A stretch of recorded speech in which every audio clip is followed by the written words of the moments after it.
Patricia era guerra y verdad. Yo, en cambio, era reposo y deseos de creer. Su mirada no juzgaba, preguntaba por mi dignidad. Empecé a mirar con otros ojos. Revisé cajones pensando en encontrar respuestas simples, una nota olvidada, una factura, algo que explicara la distancia. Encontré camisetas con olor que no reconocía, un billete de autobús para Madrid que no estaba planeado. En aquellos años los móviles no eran los de ahora. Había que anotar, llamar desde cabinas, guardar mensajes escritos. Pero apareció también un teléfono doméstico con contestador, donde, una tarde, escuché una voz masculina que no era la mía, una risa que me atravesó. Fue como si el suelo bajo mis pies se partiera y yo quedara suspendida en el aire. El descubrimiento decisivo llegó en un gesto pequeño y cotidiano. El móvil de Rodrigo, un aparato grande para la época, sonó mientras yo doblaba una sábana. No debería haberlo tocado, lo sé, pero lo hice. Allí encontré lo que ningún cariño pudo justificar: mensajes breves, llamadas ocultas, nombres que no encajaban con la vida que habíamos construido. Juan era un nombre que aparecía con palabras tiernas, palabras que no eran para mí. La evidencia no fue un clamor violento, sino una constancia de detalles que formaban una trama innegable. No quiero describir nada obsceno, ni convertir el dolor en espectáculo. Lo que más me hirió fue la traición del trato cotidiano, las mentiras pequeñas, las medias verdades que sostienen grandes falsedades. Cuando le di la carta de las pruebas a mi madre, sus manos temblaron más que mi voz. Doña Carmen no era una mujer débil.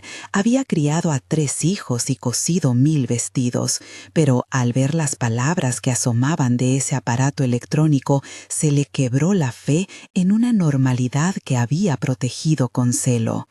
Ella no pensó en el escándalo primero, pensó en mi dignidad. Me abrazó sin preguntas y dijo: «Vamos a exigir la verdad».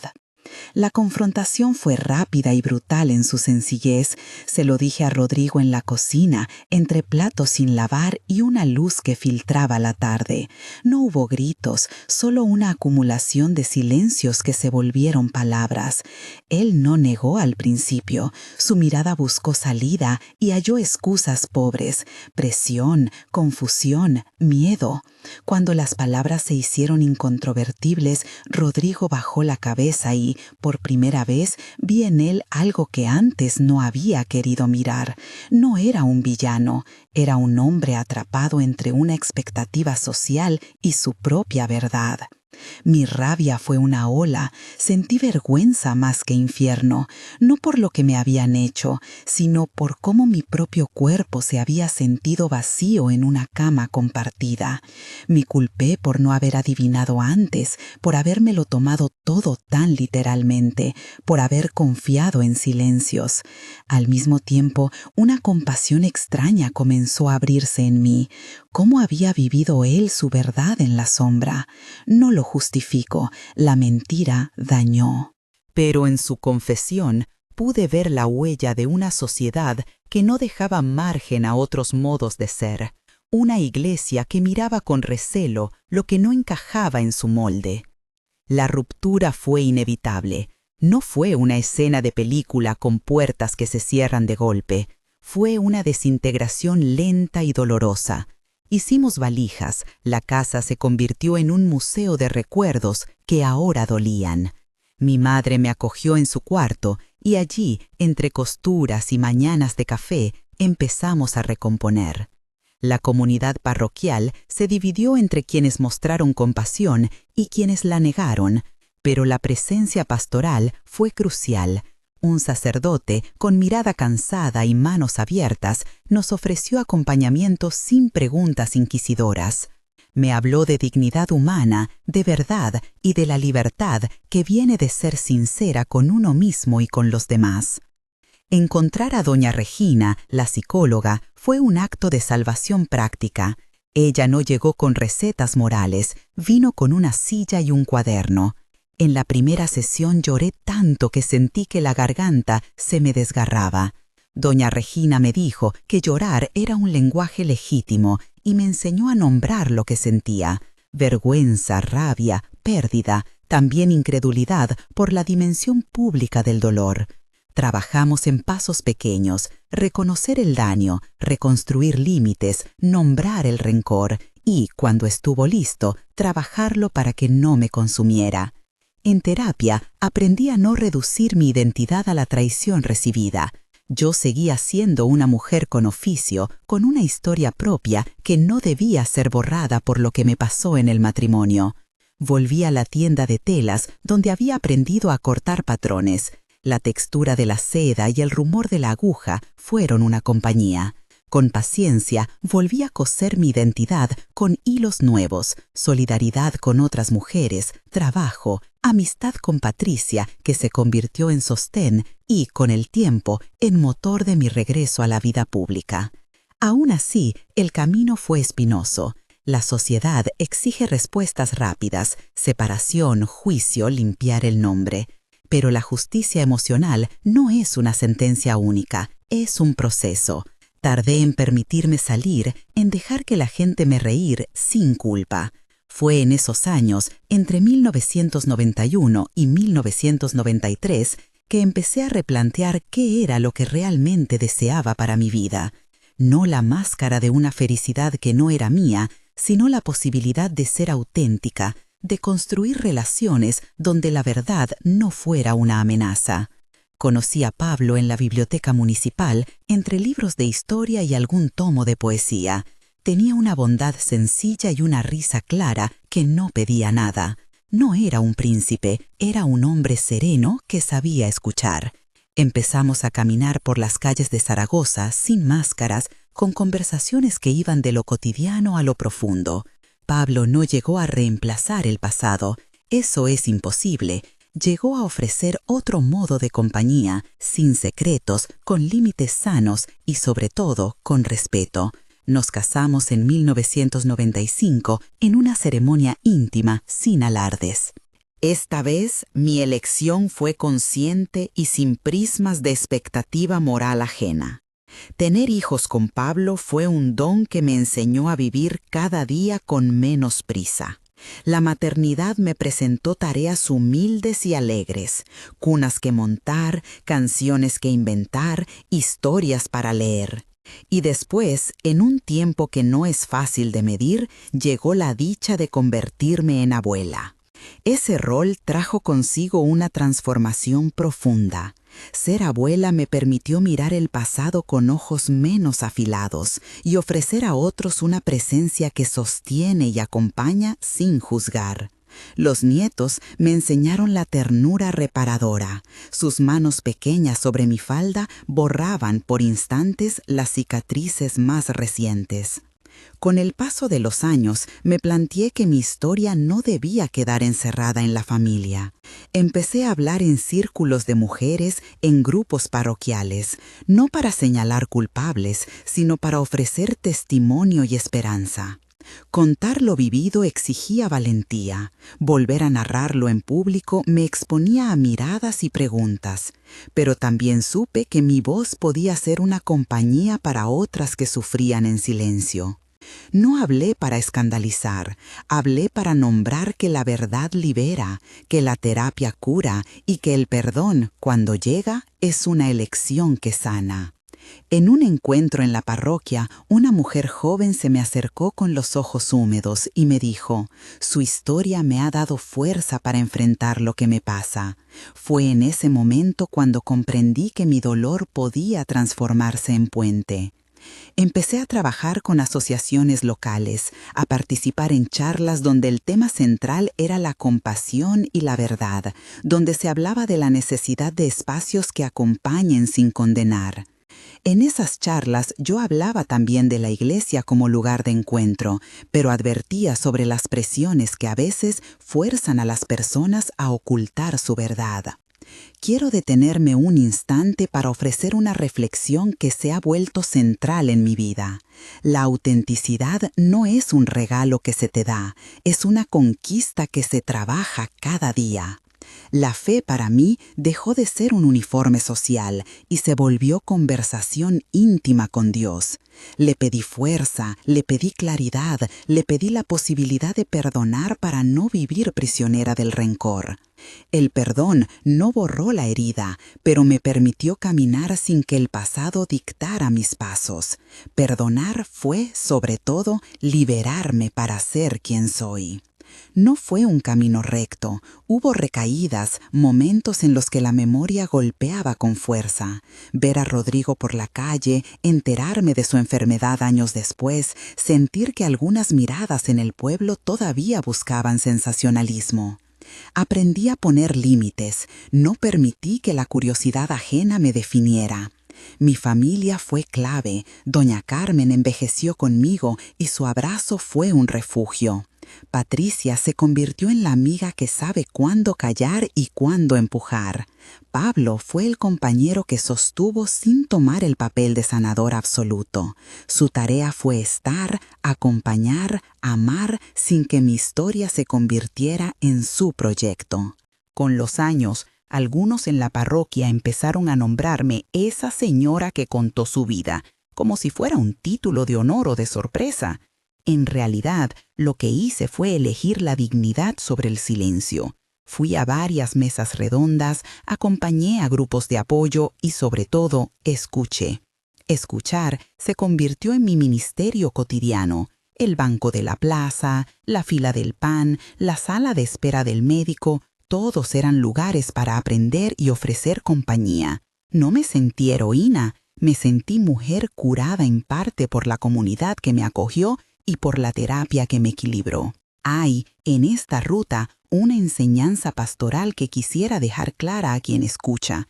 La iglesia debe ser casa de verdad, no tribunal de estética moral. Cuando la comunidad acompaña desde la ternura y no desde la exclusión, se propician espacios donde las personas pueden asumir su realidad sin miedo.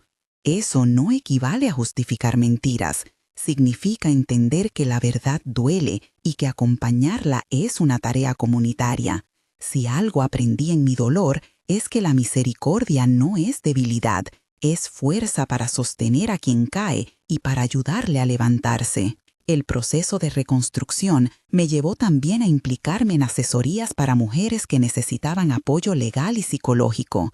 Aprendí sobre recursos, sobre cómo funcionar en una realidad administrativa que muchas veces complica la separación y la anulación matrimonial. Hablar de estas cosas fue una manera práctica de ofrecer ayuda. Si mi testimonio servía para que una mujer supiera a quién llamar, a dónde ir, entonces mi historia tenía sentido público. La vida, con sus giros, me regaló momentos de gracia inesperados. Hace unos años, en una celebración familiar, Rodrigo y yo nos encontramos. No fue un momento estridente, fue de reconocimiento mutuo. Él había vivido su verdad y yo la mía. No hubo reconciliación romántica ni teatral. Hubo, en cambio, una aceptación silenciosa de que cada uno había hecho el viaje que tenía que hacer. No justifico lo que hizo, tampoco quiero que su memoria definiera mi futuro. Fue un encuentro que cerró un círculo, no con aplausos, sino con la simple constatación de que ambos habíamos sobrevivido. Hoy, al mirar mis manos arrugadas por el trabajo y los años, veo la costura como metáfora. Cada puntada es un día en el que elegí recomponer. Soy abuela y eso me ha dado un lugar sin pretensiones para hablar de esperanza. En las reuniones del barrio, la gente me reconoce y me pide consejo, no para imponer, sino para acompañar. Mis nietos corren por la casa, tiran hilos por todas partes y me recuerdan que la vida sigue siendo juego y ternura. Si estás pasando por una situación parecida, quiero que oigas esto con la calma que necesitas. Busca la verdad sin miedo, pide ayuda, reúne evidencia si hace falta, pero hazlo con el sostén de alguien de confianza. Busca terapia, no porque estés rota, sino porque el acompañamiento profesional sana las heridas que la mirada pública no puede reparar. Habla con tu familia cuando te sientas segura. La protección de los que te quieren honestamente es esencial. Y no te culpes por haber confiado. Confiar es humano y ser engañada no hace a nadie menos digna. En el fondo de todo hay una llamada a la autenticidad que quiero dejar como enseñanza. La libertad personal es sagrada.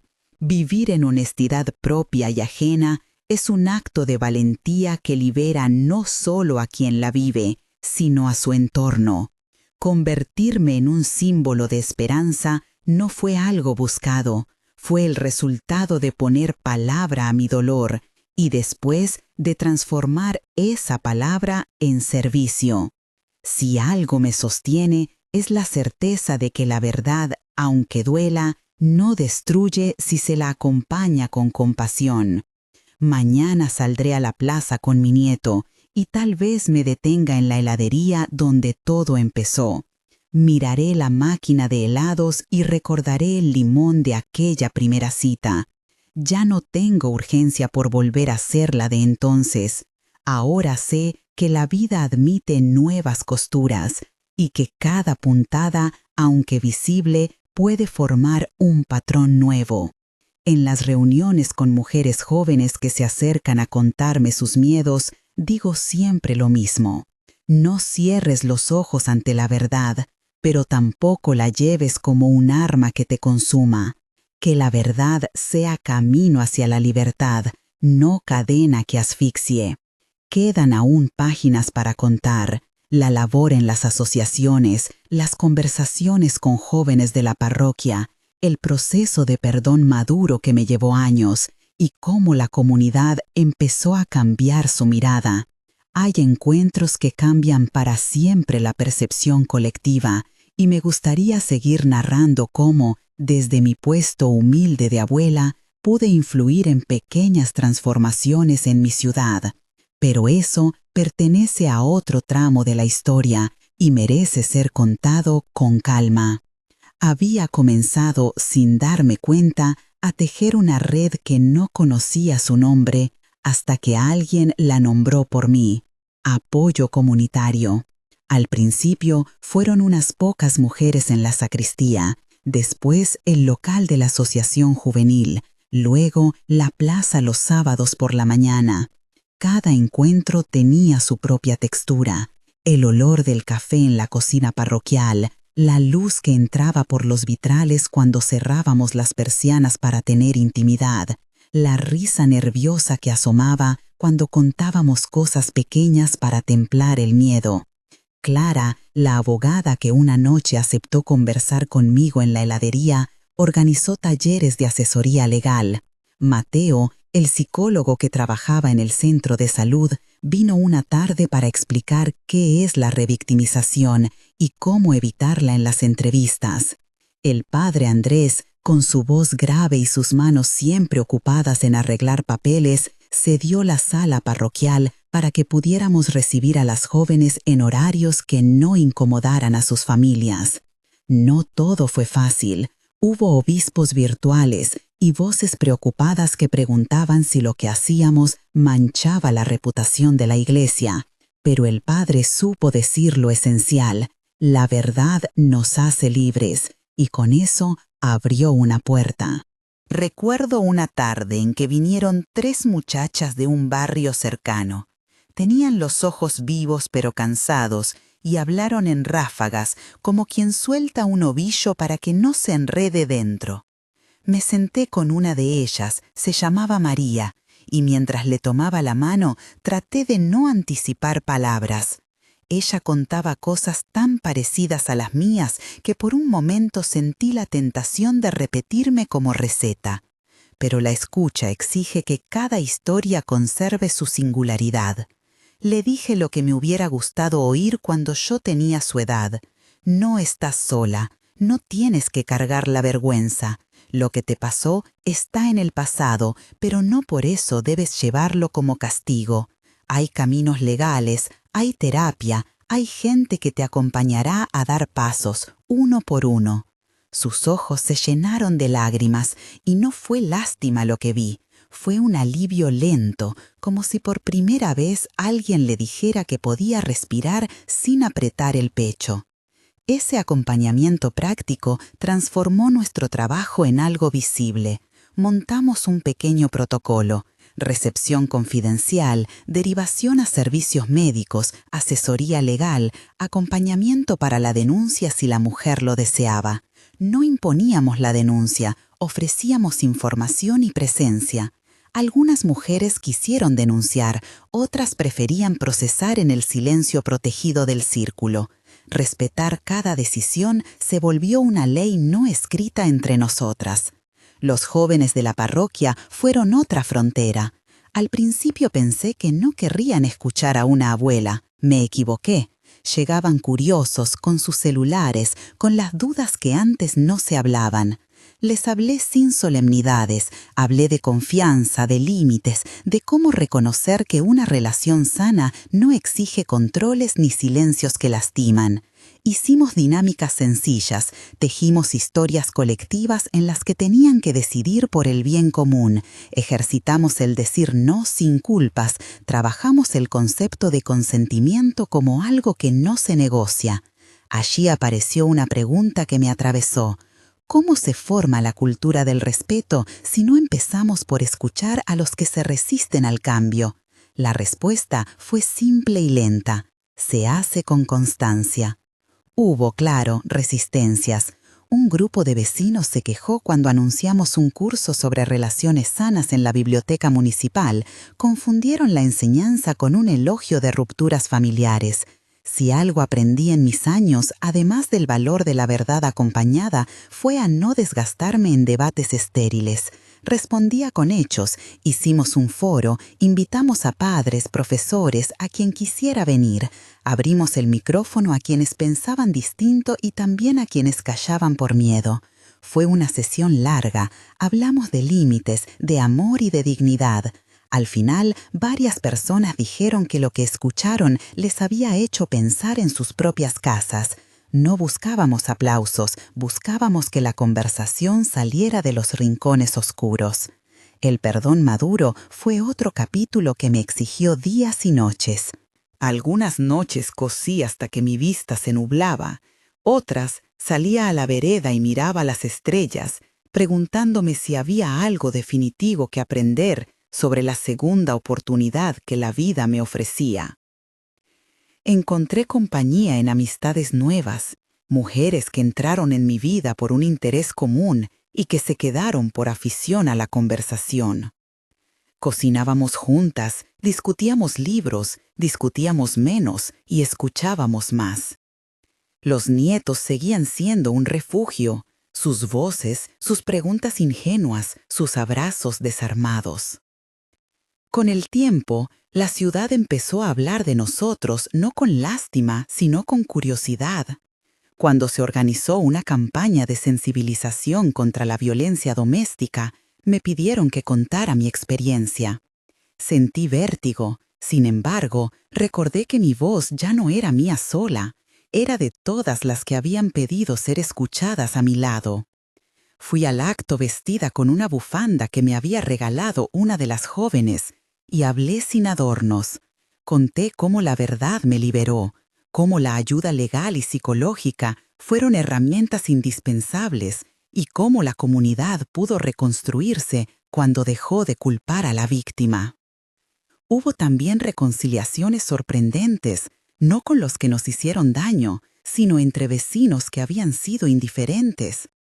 Una señora que antes negaba las denuncias por miedo a la deshonra vino a dar testimonio en un taller y habló de su cambio.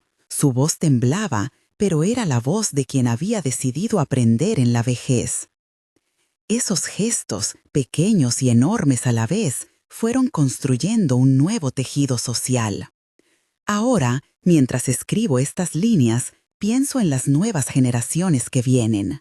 Hay una esperanza clara y peligrosa. Clara porque veo a jóvenes que no toleran la injusticia. Peligrosa porque la esperanza puede llevarnos a relajarnos si pensamos que todo está resuelto. No, la prevención es trabajo de todos los días. Por eso sigo en la plaza, sigo escuchando, respondiendo, remendando. Sigo diciendo a quien pregunta: Toma de la mano a quien te ofrece verdad y apoyo. No te quedes en la cueva del silencio. Quedan aún historias por trenzar, los programas en las escuelas, la capacitación de docentes, la continuidad de las redes de acompañamiento cuando yo ya no pueda sostenerlas. Esos son proyectos que he decidido envejecer junto a otros, dejándoles la posta con menos solemnidad y más pragmatismo. Les enseño a archivar los papeles importantes, a escuchar sin juzgar, a acompañar hasta que la persona pueda caminar sola. Les insisto en algo que me costó aprender. No se puede rescatar a todo el mundo. Se puede, en cambio, construir lugares donde quien caiga encuentre manos honestas. Mañana hay una reunión en la biblioteca. Presentaremos un material nuevo sobre prevención para adolescentes. He preparado unas tarjetas con pequeñas frases. Tu cuerpo, tu decisión. La verdad merece compañía. Pedir ayuda es valentía. Y pienso repartirlas entre los asistentes. También me pidieron que hable unas palabras. No sé si me aplaudirán mucho, pero sí sé que mi voz traerá el calor de muchas manos que en silencio sostienen. Me pondré mi bufanda verde, esa que me recuerda los veranos de mi juventud, atravesados por el dolor, pero no vencidos por él. Y si hablo con nervios, diré lo que siempre digo. La verdad duele, pero es la cura más honesta que tenemos. Cuando cierre la puerta de mi casa después de la reunión, volveré a mi máquina de coser. Allí, con un hilo resistente y una aguja que ya conoce mis dedos, continuaré haciendo puntadas que, a su modo, sostienen lo que hemos construido. Cada costura es una promesa, seguir estando, seguir remendando, seguir creyendo que la comunidad puede aprender a no destruirse a sí misma. Y mientras tanto, seguiré contando, enseñando, cuidando, porque las historias que quedan por vivir merecen alguien que las acompañe.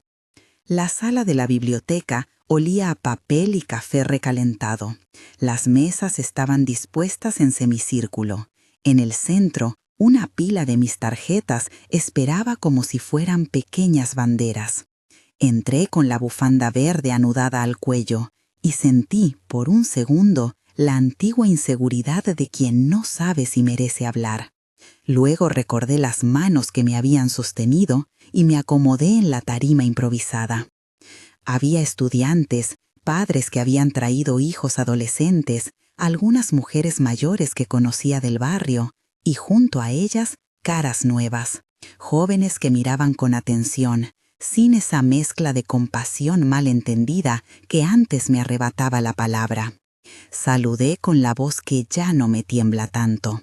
Comencé contando lo que todos sabían. La verdad duele. No lo dije como consigna, sino como observación aprendida por días largos y pequeños gestos que me habían enseñado a distinguir la mentira del alivio.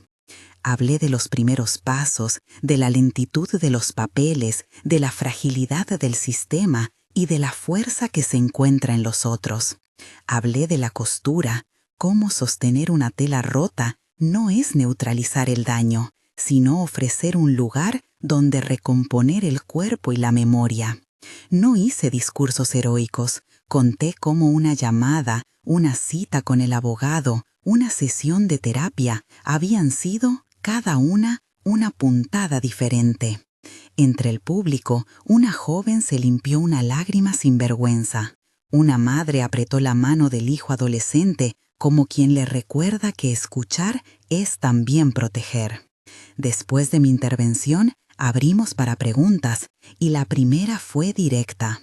¿Cómo le digo a alguien que su relación no es normal? Me reí por dentro. Esa pregunta me la había hecho yo misma 1000 veces. Respuse con frases sencillas. Empieza por preguntar, no por juzgar. Ofrece recursos concretos, acompaña sin sustituir.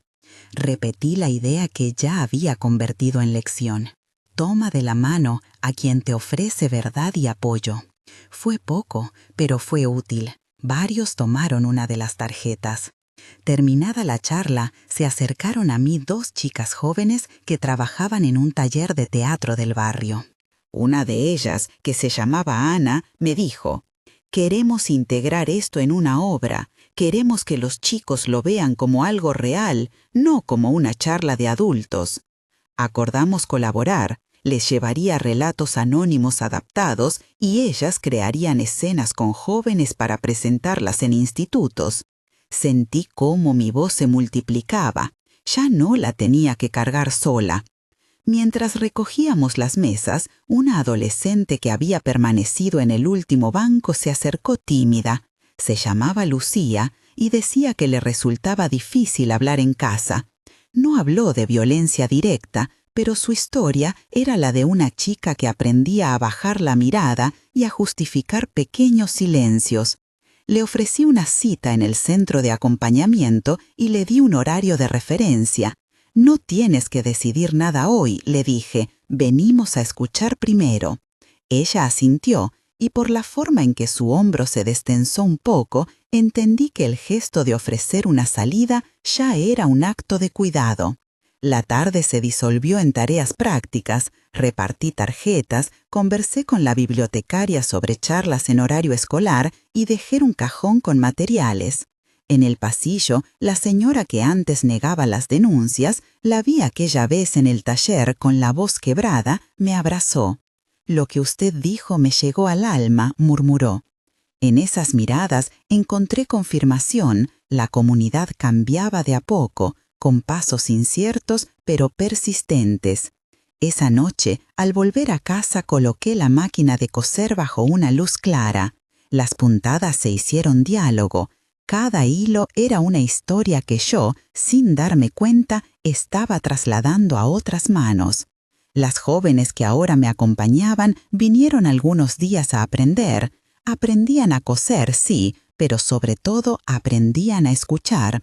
Les enseñé a preguntar sin imponer, a anotar datos cuando la persona estaba lista, a derivar a los servicios que sabíamos útiles. Les mostré cómo archivar papeles importantes, documentos, números de teléfono, recibos que, a veces, sostienen un proceso legal. Les dije algo que me costó aprender. No vas a rescatar a todo el mundo. Lo que puedes hacer es crear un camino para quien quiera seguirlo. Ella asintió, y por la forma en que su hombro se destensó un poco, entendí que el gesto de ofrecer una salida ya era un acto de cuidado. La tarde se disolvió en tareas prácticas, repartí tarjetas, conversé con la bibliotecaria sobre charlas en horario escolar y dejé un cajón con materiales. En el pasillo, la señora que antes negaba las denuncias, la vi aquella vez en el taller con la voz quebrada, me abrazó. «Lo que usted dijo me llegó al alma», murmuró. En esas miradas encontré confirmación. La comunidad cambiaba de a poco, con pasos inciertos pero persistentes. Esa noche, al volver a casa, coloqué la máquina de coser bajo una luz clara. Las puntadas se hicieron diálogo. Cada hilo era una historia que yo, sin darme cuenta, estaba trasladando a otras manos. Las jóvenes que ahora me acompañaban vinieron algunos días a aprender. Aprendían a coser, sí, pero sobre todo aprendían a escuchar. Les enseñé a preguntar sin imponer, a anotar datos cuando la persona estaba lista, a derivar a los servicios que sabíamos útiles. Les mostré cómo archivar papeles importantes, documentos, números de teléfono, recibos que, a veces, sostienen un proceso legal. Les dije algo que me costó aprender. No vas a rescatar a todo el mundo. Lo que puedes hacer es crear un camino para quien quiera seguirlo. Organizamos una red de guardias, una lista rotativa de voluntarias que contestan llamadas fuera de horario, una coordinación con el Servicio de Consejería Psicológica Municipal y un primer mapa de recursos legales accesibles. Nada era perfecto, muchas veces nos encontrábamos con burocracia, con la fatiga propia, con la incomprensión de quienes creen que los conflictos se resuelven solos. Pero teníamos algo más, los relatos. Y los relatos cambiaban la actitud de quienes antes miraban hacia otro lado. Pasaron semanas de trabajo cotidiano. En una reunión para planificar el programa en las escuelas, un profesor joven llamado Diego propuso un ejercicio de roleplay para que los adolescentes identificaran señales de una relación abusiva sin estigmatizar a nadie. Lo probamos en un instituto técnico y la respuesta fue más intensa de lo esperado. Conversaciones entre alumnos que antes no existían, preguntas urgentes en los recreos, búsquedas en la biblioteca de textos que no estaban allí la semana anterior. Ver a esos jóvenes discutir en voz alta y sin temor sobre límites y consentimiento nos hizo entender que la semilla que plantábamos tenía raíces. En lo personal, la soledad seguía haciendo visitas. Hay mañanas en que la costura no basta y las memorias ocupan el cuarto como si fueran muebles viejos que no sabes si tirar. Sin embargo, esas mañanas también traían mensajes. Una madre agradeciendo por haber salvado a su hija, un muchacho que vino a contar que dejó una relación violenta, una vecina que ahora respondía al teléfono cuando alguien del barrio llamaba pidiendo ayuda. Cada pequeño éxito era una sutura en la tela de mi vida. Un día, al cerrar la oficina del programa, encontré una nota anónima en la bandeja de entrada. Gracias por enseñarnos a nombrar lo que nos pasa. No tenía firma. La coloqué en un frasco con otras notas y respiré. Era una prueba de que los gestos cuentan aunque nadie los vea. A la noche, cuando la casa quedó en silencio, me senté frente a la máquina de coser. Había terminado de preparar otra tanda de tarjetas con frases simples. Tu cuerpo, tu decisión. La verdad merece compañía. Pedir ayuda es valentía. Las miré como quien mira las herramientas después del trabajo, con respeto. Me quité la bufanda verde y la posé sobre el respaldo de la silla. Pensé en los años venideros, en las manos jóvenes que ya aprendían a acompañar y en las cosas que aún había que organizar. Encuentros con docentes, protocolos para las escuelas, la continuidad del archivo que estaba construyendo. Antes de apagar la luz, abrí un cajón donde guardo las agujas más finas, las de uso especial. Tomé una y cosí en la última tarjeta una pequeña cruz de hilo, no como símbolo religioso, sino como marca de que alguien había pasado por allí y había dejado cuidado. Fue un gesto minúsculo. Me gustó la idea de que cada tarjeta llevara también una puntada de presencia. Cerré la casa con la sensación de que, aunque no puedo salvar el mundo, puedo seguir labrando espacios donde la gente aprenda a no traicionarse entre sí. Mañana volveré a la plaza, iré a la escuela técnica para la obra de teatro y por la tarde tendré la reunión con las jóvenes de teatro para pulir escenas. Hay trabajo que parece repetitivo y, sin embargo, cada vez que una voz se atreve a decir la verdad, algo cambia en la red. Y yo seguiré siendo parte de esa red, remendando, enseñando, acompañando, hasta que otros también puedan hacerlo sin mirar atrás con miedo. A la mañana siguiente, la plaza olía a pan recién hecho y a verbena húmeda. La luz todavía era tímida y las sombras largas. Puse la mesa plegable junto a la fuente, ordené las tarjetas en pequeños montones y coloqué el frasco con notas al lado como un altar de pequeños agradecimientos. Llegaron voces conocidas, Ana con su termo, Marta con un paquete de galletas que había horneado para la reunión y dos chicas del barrio que querían aprender a coser. Una señora mayor nos ofreció unas macetas para vender y reunir fondos. Otra vecina trajo mantas para las jornadas de la semana siguiente. La plaza se fue llenando de manos y gestos hasta que el espacio pareció un taller improvisado de comunidad. Lucía apareció con la mochila al hombro y la mirada algo rígida, como si viniera con una decisión. No era habitual que la vieran tan seria. En las primeras semanas había sido una de las más calladas de los cursos. Me acerqué con la moneda de la máquina de café en la mano y le ofrecí asiento junto a la mesa. «Vine a traer esto», dijo, y dejó una caja con clips y botones. «Y quiero ayudar en las clases. Ya sé coser bien y quiero aprender a escuchar mejor». Le pregunté si podía contarme por qué había decidido dar ese paso. Hizo una pausa larga, luego habló sin prisa.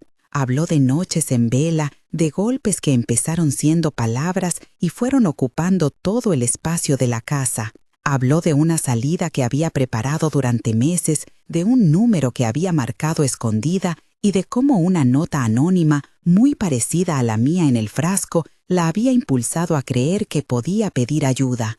No dio nombres, no hizo descripciones crudas. Lo que dijo era suficiente para saber que su valentía había nacido en la compañía de pequeños gestos. Se quedó callada al final y yo la abracé con la naturalidad de quien comparte abrigo en invierno. «Quiero que otras chicas sepan que no están solas», murmuró. Esa tarde, en el salón del Instituto Técnico, Diego ya había dispuesto el espacio en círculo. Los actores y actrices adolescentes corrían nerviosos, algunos con textos doblados en los bolsillos, otros con la energía contenida que se desborda en la escena. Trabajamos la escena central, una conversación que comienza en rutina y termina en revelación. Les pedimos que improvisaran, que no buscaran la solución perfecta, sino la reacción humana, la verdad cruda, que no necesita adornos. Una de las jóvenes, Martina, hizo una elección simple pero demoledora. Al final de la escena, dejó un vaso de café sobre la mesa, se levantó y salió sin mirar atrás. No hubo estridencia, solo la certeza de que era posible interrumpir la repetición. El silencio después de su salida fue tan pesado que alguien lo rompió con una risa pequeña y luego vino el aplauso, primero tímido, luego sincero. Diego miró al grupo con ojos húmedos. «No es teatro para entretener», dijo, «es teatro para nombrar. Si esto mueve aunque sea a una persona a buscar ayuda, ya hay tarea hecha». Las recomendaciones terapéuticas y los recursos legales estuvieron presentes en el ensayo, no como manual, sino como telón de fondo. Una consejera acompañó la sesión de cierre para responder preguntas prácticas. Yo repartí folletos con el mapa de servicios y expliqué con calma cómo funciona la rotación de guardias cuando alguien necesita hablar fuera de horario. Respondí dudas sobre confidencialidad, sobre cómo acompañar sin tomar el control. Muchos respiraron aliviados, otros se quedaron con preguntas que no vinieron a buscar fórmulas, sino compañía. La semana siguiente hubo un pequeño shock. Un grupo de padres organizó una reunión para preguntar qué motivo tenían los jóvenes para hablar de relaciones y límites en la escuela. Algunos creían que estábamos llevando problemas de casa a las aulas. Otros desconfiaban de que se pudiera hablar de estos temas sin desestabilizar a los adolescentes. Fui a la reunión con Diego y con dos madres que ya habían pasado por nuestros talleres. Les contamos cómo las charlas son preventivas, cómo enseñan a identificar señales, cómo ofrecen herramientas para pedir ayuda. Una mujer que al principio había cruzado los brazos con dureza, se levantó al final y dijo: «Mi hija me preguntó si podía venir al ensayo. Si usted ayuda a que mis nietos no repitan lo que yo viví, quiero que estén aquí». No resolvimos todo en esa tarde, pero las voces que antes miraban con recelo empezaron a escuchar. Entretanto, el archivo crecía con nombres y papeles, números de teléfono anotados a mano, recibos, horarios de audiencias judiciales, testimonios que no se usaban para exponer, sino para respaldar. Una abogada del centro comunitario nos llamó para decir que había conseguido una medida protectora gracias a un testimonio que alguien había guardado en la carpeta de la red. Sin ese recibo, no hubiéramos podido demostrar un esquema de acoso persistente, explicó. Guardamos esa llamada en la memoria, como quien registra una victoria en un cuaderno.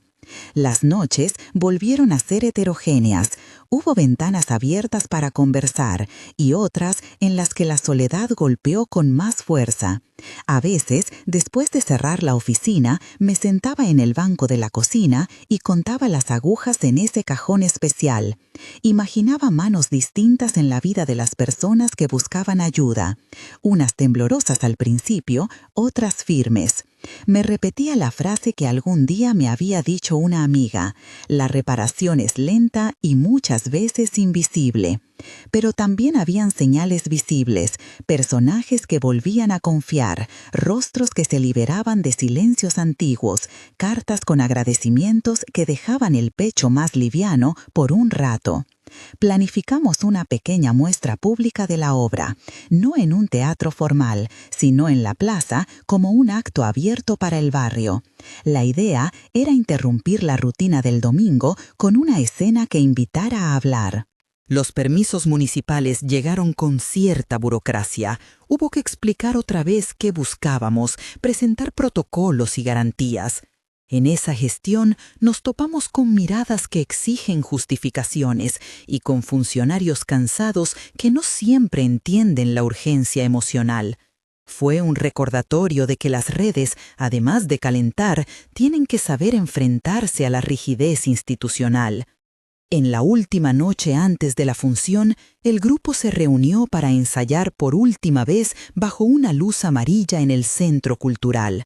Las jóvenes repasaron sus marcas, se pusieron los nombres de sus personajes como si fueran capas, y luego, cuando todo parecía listo, alguien propuso que cada una dejara una nota para la otra.